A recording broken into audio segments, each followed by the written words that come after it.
Just a few weeks left before kids go back to school, and many of you are still heading to the Frio River to float or enjoy a nice day. But what's usually a slow float has turned into fast-moving water. Good evening. Thanks for joining us. I'm Mandy Noel. First responders have been riding the wave rescue after rescue. News 4 San Antonio's Taylor Warmby joins us now to tell us how firefighters are asking for help. The Concan Volunteer Fire Department is asking for your help. Since the flooding here in Concan on July 14th, the Frio River has been moving swiftly and dangerously, leading to an increase in rescue calls. Fire Captain Cody Shockley says the majority of the calls are from people who did not get out of the water when they were supposed to, some leading to helicopter rescues. Obviously, the rescues all started with the initial flood, and so we're getting calls for help, and we're not 100% sure where people are located. There were definitely some larger groups that we had to go find.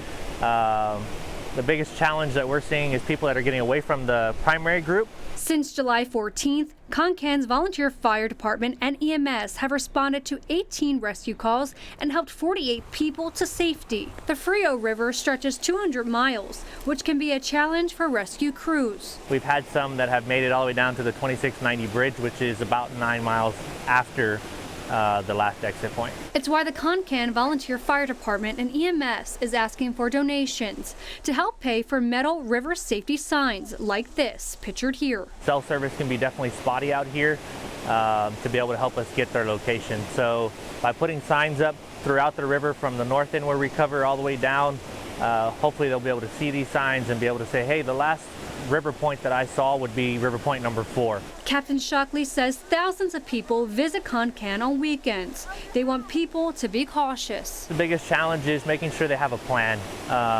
where they're getting in, where they're supposed to get out, how they're getting back to where they started. Majority of them, that's where they're going to leave their vehicles. First responders here say the last sign someone saw can make a big difference in locating them. Reporting in Concan, I'm Taylor Wartenby.